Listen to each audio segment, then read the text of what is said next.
ফাঁসি মুবারক রাখা আছে আমার নবী পাকের দুজন সামান একটা মুবারক রয়েছে আমার নবী পাকের কিছু সামান আছে রে তবে আমার যখন ইন্তিকাল হবে তখন যেন সুন্দর করে দাফন যখন করতে যাবে তখন সে আতর দুনিয়ার আতর দেবে না দুনিয়ার আতর দেবে না বেটা আমার নবী পাকের ফাঁসি মুবারক গুলি শরীরের মধ্যে লাগায়া দেবে আর কি বলে বেটা রে দুনিয়ার গর্ব দেবে না আমার নবী পাকের নাখন মুবারক গুলি কেটে কেটে আমি রেখেছি রে আমার যেন ওই নাখন গুলি আমার গর্ব স্বরূপ লাগায়া দেবি ঠিক আছে ওটা হবে না সাল্লাহ যাবো কেউ বাবা এবার আমি মহাবীরের টাইম কাছাকাছি হলো বাবা এবার চলে যাবে আর বাস বলি আসলে আদা করলো আগে যদি কিন্তু আমাদের খেলাফকারী তো চলে যাবে বাবা এবার আমির মহাবিয়া দুনিয়া হারা হয়ে গেলে ইন্না লিল্লাহি ওয়া ইন্না ইলাইহি রাজিউন আমির মহাবিয়াও চলে গেল এজিদ এবার একাই হয়ে গেল নাকি এজিদ এবার একাই আর চিন্তা নাই খবর হলো এমন সময় এজিদ এবার বলতেছে তার দলবলকে নিয়ে আর চিন্তা নাই বলে কি চিন্তা হলো এটাই জানো আজকে অসুবিধার কি হবে এবার আমার একটা শক্তিমান পেয়ে গেছে আমরা এখন যা কিছু তাই করবো আর চিন্তা ভাবনা না নিয়ে বিরাদরে মিল্লাতের সাথে দামেস্কে আমির মুআবিয়া ইন্তিকাল করেছিলেন ওই জায়গাতে তার দাফন হলো দামেস্কে কিন্তু বিরাদার এবার যেন প্রধানমন্ত্রী হয়ে গেল এজিদ প্রধানমন্ত্রী হয়ে যেমনই গেল তখন মদিনাতুল মুনাওয়ারায় যত সাহাবায়ে কেরাম ছিলেন চারজন সাহাবীদেরকে লক্ষ্য করে অনেক কথা বা অনেক জীবনী আছে সংক্ষিপ্ত আগে বাড়ছি কারণ হলো আমার হোসাইনকে যেতে হবে কারবালা আর কারবালার সরজমিনে গিয়ে নিজের সন্তানেরাকে কিভাবে শহীদ হলো নিজের ভাই কিভাবে শহীদ হলো এ ব্রাদার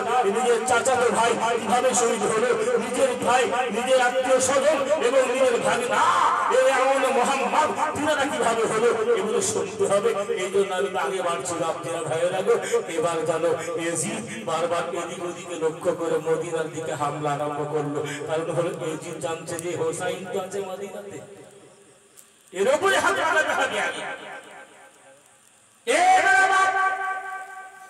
হাত কি লাগাতে হবে আমাকে যদি মানতে হয় আমার দিকে মানতে হবে আমি যেটা বলবো তোমার আগে শুনতে হবে আর যদি না শোনো তাহলে পরে তোমাদেরকে কতল করার হুকুম দিয়ে দিলাম আব্দুরা ভাইরা একার চারজন কে ছিল বিরাদরে মিল্লাত ইসলামে আব্দুল্লাহ ইবনে জুবাইর ছিলেন আর আব্দুল্লাহ ইবনে ওমর আব্দুল্লাহ ইবনে আবু বকর এবং আবু ইবনে আবনে রাসূল ইবনে রাসূল ইমাম হোসাইনের কথা এই চারজনের কথা পত্রে বিবর্ত করে দিল হোসাইন আর দেরি না এবার চিন্তা করো না এবার তুমি রেডি হয়ে যাও আমাকে মানতে হবে আমার তখতে আমার এখন আমি যাহা কিছু বলবো সেটা শুনতে হবে তার জন্য একটা খবর হলো যে মদিনাতে যাবা একটা যেন বিচার ডেকে দিলাম বাপজিরা ভাইরা আমার মা বোনেরা বারবার ছুটি দেওয়াতে আমার হোসাইন 30 জন সাথীদেরকে জওয়ানদেরকে নিয়ে গেলেন বাবা এবার যেন নিয়ে যাওয়ার পরে এবার আমার হোসাইন এবার জওয়ানদেরকে বাইরে রেখে দিয়ে বলল তোমরা দাঁড়িয়ে যাও আমি একটু তারা কি বলতে চাই তাদের পত্রটা পড়ে আসি তিনি আমার হোসাইন চলে গেলেন বাবা যাওয়ার পরে এবার যেন দেখছে লেখা আছে হোসাইন और अब्दुल्लाह इब्ने जुबैर और अब्दुल्लाह इब्ने उमर और अब्दुल्लाह इब्ने আবু বকর তোমরা শুনে নাও ইয়াজিদকে যদি মানতে পারো তাহলে তার হাতে বায়াত গ্রহণ করতে হবে আর যদি না করো তাহলে তোমাদেরকে দুনিয়া ছাড়তে হবে আমার হোসাইন বলছে না ইয়াজিদ হলো একজন বিখ্যাত নামকরা জিনাগো এজিদ হলো একজন মদখোর শরীয়ত বিরুদ্ধ কাম করনে वाला একে কখনো মানব না। বলে যদি না মানো তাহলে তোমাদেরকে কতল করতে হবে। খবর হয়েছে বলে পারবে না, চিন্তা করিস না। এবার আমার হোসাইন তাদের কাছ থেকে বেরিয়ে এই ৩৬ জন জওয়ানদেরকে সাথে করে নিয়ে তিনার গৃহে তিনার জায়গাতে চলে আসলেন। এবার যেন কুফাতে যেন কাজ পড়ে গেল। কি কাজ? কুফার জমা মসজিদে ইমাম নেই, চিন্তায় পড়ে গেল। বলে কি করতে হবে? তাহলে কুফাতে যেন আমার হোসাইনকে ডেকে পাঠাও। আমার কুফাতে যায় মসজিদে, আমরা তিনার হাতে বায়াত গ্রহণ করবো এবং তিনাকে মানবো, তিনার মহব্বতে আমরা চলবো। এই মন মানসিকতা নিয়েছে বাবা, ডাক দিয়েছে। এক নয় দুই নয়, হাতে তারিখের মধ্যে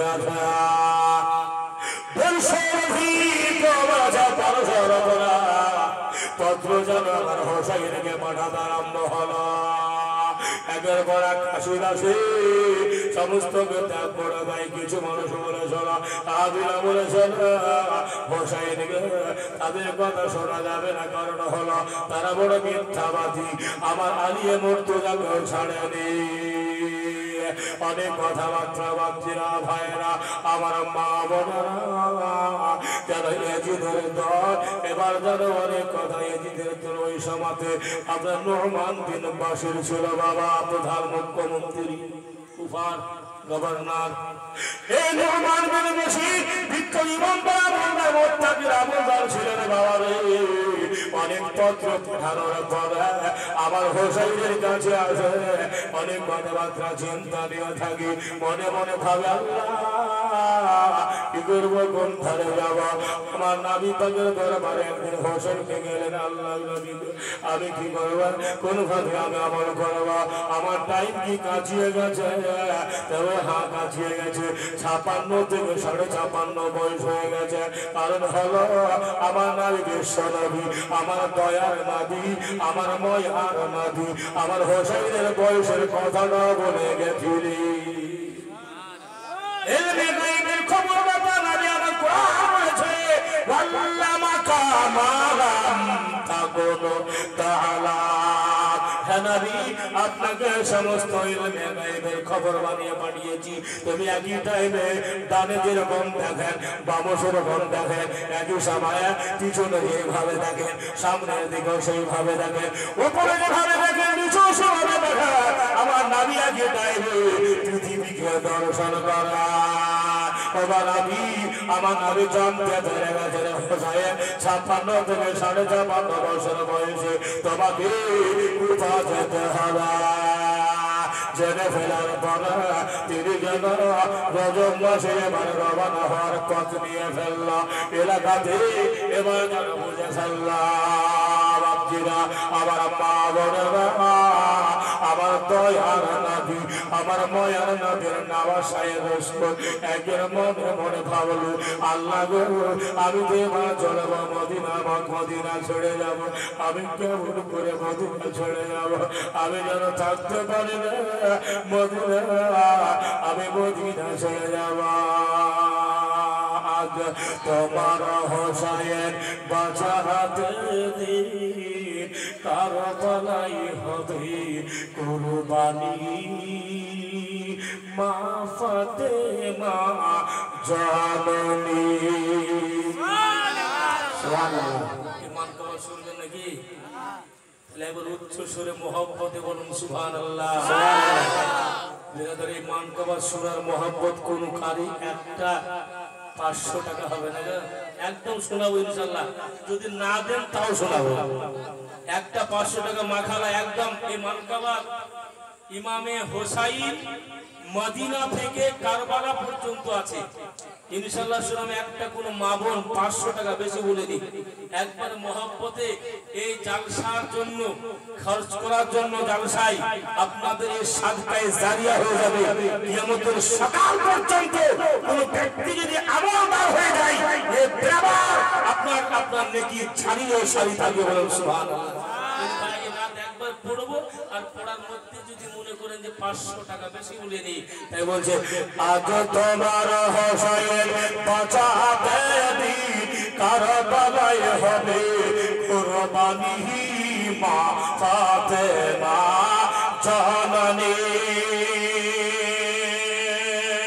মা ফাতেমা জাননী মায়ের রওজার জালি ধরে মোর হোসাইন কেন্দে বলে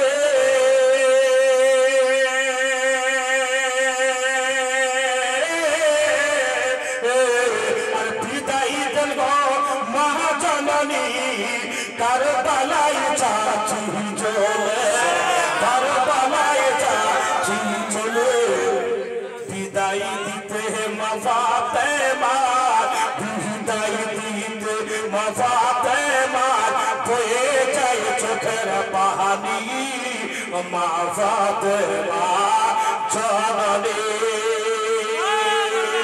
সুবহানাল্লাহ সুবহানাল্লাহ হোসাইন বাঁচাতে আজ তোমার হোসাইন বাঁচাতে দিন কারবালায় হবে কুরবানি মা ফাতেমা জাননী এবার কথা শুনতে শুনতে একটা 500 টাকা আসলো না দিগো ভাবছিলাম দিবে মনে হয় আর মা বোনের কথা আজকে দিন মনে হয় কালকে দিতে কালকে দিয়ে তবে আজকে যদি ওয়াদা করতে তো মনে হয় শুভ আলহামদুলিল্লাহ আল্লাহ তুমি সুন্দরভাবে মা বোনদের তরফ থেকে কিংবা ভাইরা আমরা 500 টাকা দিয়েছিল আলহামদুলিল্লাহ দোয়া করতো আমার মা বোন যদি কোনো মহব্বত হয় একটু মনে মনে পাঠিয়ে দেবেন ইনশাআল্লাহ হয়ে যাবে আজ তোমার হোসাইনের বাঁচাতে দিন কারবালায় হবে কুরবানি মা ফাতেমা জাননী ইমামে হোসাইন আরজ করে পৌঁছাই না বের করে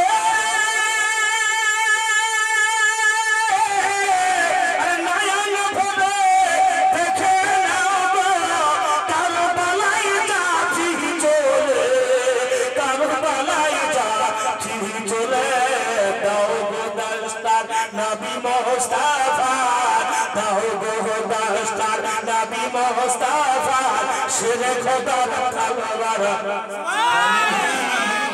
নারে নারে তাকবীর শহীদ কারবালা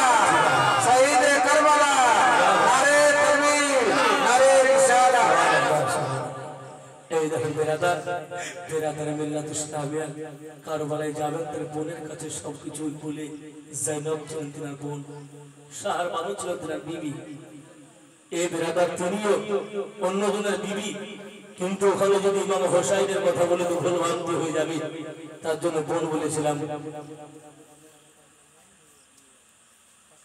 সুবহানাল্লাহ সাহেলের বেটার নামে ছেলে নামে দিয়েছিল ছেলে সুবহানাল্লাহ আলহামদুলিল্লাহ মা ভাই দিক থেকে 500 টাকা গজালের মাধ্যম দিয়ে এসেছে 11 জন না ধরে না সালাম সাহেলের নামে 500 টাকার খাতা বলে দিয়ে দাও এই দেখি ওয়াদা পূর্ণ হয়ে গেছে আজ তোমার হোসাইন বাঁচাতে দিন কারবালায় হবে কুরবানি মা ফাতেমা জাননী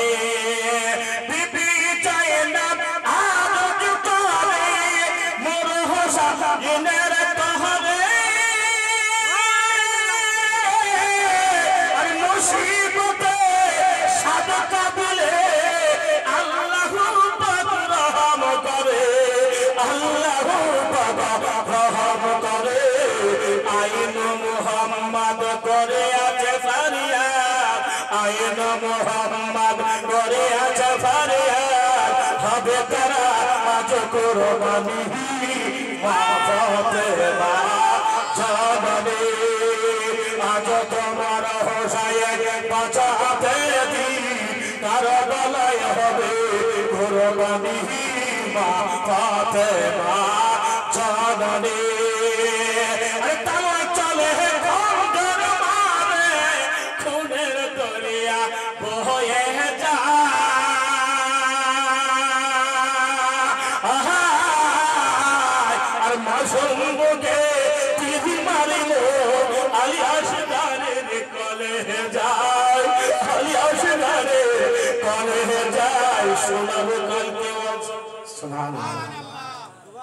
আলী আসগরের জীবনী শোনাবো, আলী আকবরের জীবনী শোনাবো, আমার কাশিমের জীবনী শোনাবো। একদম 500 টাকা হয়েছে ভাইয়ের তোর মায়ের দিকে একটা হবে না, না গদল শেষ করে দেবো একবারে, গদল শেষ বলে শুরু হয়ে গেল দিকে বেড়াদার। একটা মা বোন 500 টাকা এই জালসার জন্য দিবেন, আদার্স কেউ ইমামের লেগে নাই, এই মুরব্বি সাহেব লেগে নয়, মহব্বতে এই জালসার প্রেম মহব্বত লক্ষ্য করে একজন কোন যুবক ভাই লক্ষ্য করে যদি কোনো মা খালা 500 টাকা আজ না কালকে দিয়ে আমার মা বোন আপনাদের দিকে আজকে আমি বলতে পেরেছি ঈদের দিন তো ভাই নেই যে মা বোন আপনারা দেন না 2000 5000 10,000, কিন্তু আজকে জালসার দিন আপনি বলছেন মা খালা একটু যদি মহব্বতে হয় যে আপনি ইমাম সাহেব তো আমাদের জীবনী বক্তা তো দিলাম আজকে হুজুরে যাবে এই বিরাদারে মিলে তোমার হোসাইনের মহব্বতে বিরাদারে মিলে দিলে হবে না গো। আজ তোমার হোসাইন বাঁচাতে দি কারবালায় হবে কুরবানি মা ফাতেমা জাননে মায়ের রাওজাত জালি বলে নূর হোসাইন কেন্দে বলে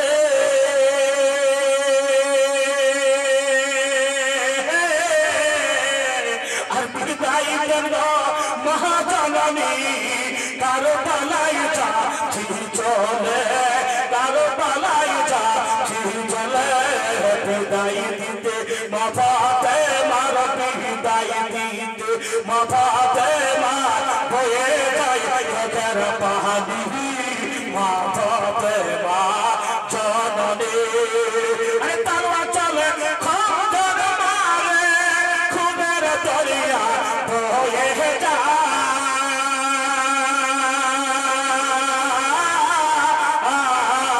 আর মাসুমকে তীর মারিল আলী আসগারের কলেজ যায় আলী আসগারের কলেজ যায় পান করতে হাওজে কাউসার বাবা কবিতে হাওজে কাউসার জান্নাতে গেলেন তিনি মা ফাতেমা জাননে আল্লাহুম্মা সাল্লি আলা সাইয়্যিদিনা মাওলানা মুহাম্মদ ওয়া আলা আলি সাইয়্যিদিনা মাওলানা মুহাম্মদ আল্লাহ সাল্লাল্লাহু তাআলা আলাইহি ওয়াসাল্লাম বলতেছিলাম বাবা আমার হোসাইন মদিনা থেকে রওনা হন মক্কা, কত বড় চিঠি ফেল করবেন রেডি হয়ে গেলেন তো যাওয়ার পূর্বে আমার নবী পাক সাহেবের আওলাদ বিশ্ব নবী দয়ার নবী ময়ার নবী আমার রহমতুল আলামিনের মাজার শরীফে গিয়ে জিয়ারতে গেলেন। আর সন্ধ্যাবেলায় সব যেদিন যান তার আগাদিন অসুবিধা নেই বেরাদরে মিল্লাত ইসলামিয়া চলে গেলেন। এবার যারা চলে গেল বাবা আমার বিশ্ব নবী দয়ার নবী আমার হোসাইন জানা নবীর মাজারে গিয়ে রাত্রি কালে আল্লাহর নবী গো আপনি বলুন এবার আমি কে যাব ওই গভীর রাত্রিতে আমার বিশ্ব নবী দয়ার নবী আমার ময়ার নবী রহমাতুল আলামিন বললেন ওরে আমার বাবা সাহেব শোন আমি জানি তোমার টাইম হয়ে গেছে তুমি চলে যাও। আমার নবীর কাছে রাজি করে নিয়ে এবার যেন বেরিয়ে গেলেন মায়ের মাজার সরে আবার তোমার হোসাইন আজকে এসেছে গো মা জানে না এই মদিনা আসতে পারবো কিনা। আবার হোসাইন হুকুরে হুকুরে কাঁদে গো মা বলে রাখবে এত কান্না করে যাচ্ছি আমার হোসাইন আমার নবীর কথা যেতে হবে আমার নবীর কথার উপর আমল করতে হবে। আমার হোসাইন এবার যেন ভাইয়ের মাজারের সুপারিশে গিয়ে ভাইদের কাছে সালাম দিলেন কালাম হলো প্রকার হলো ফাতিহা খানি হলো করে দিয়ে সকালবেলাতে নিজের আত্মীয় স্বজনকে সাথে করে নিয়ে বাবা এবার যেন মদিনা ছেড়ে চলে যাচ্ছে গো মক্কা শরীফের দিকে পাড়ে দেয়া যায় বারবার মদিনার দিকে হুকরে হুকরে তাকায় আর আমার নবী পাকে জিয়ারত করতে থাকা। কথা বলতে করতে মক্কা শরীফে পৌঁছে গেলেন। বাবা মক্কা শরীফের মানুষের আবার হোসাইনের প্রেমিক ছিলেন গো, আমার নবীর আশিক ছিলেন, আমার নবী পাকের মহব্বতকারী ছিলেন। মা আমার হোসাইনকে দেখে তারা নারা লাগিয়ে তারা যদি ইস্তেকবাল করে আমার হোসাইনকে গ্রহণ করা ফেলা কবুল মঞ্জুর করে নিয়েছে।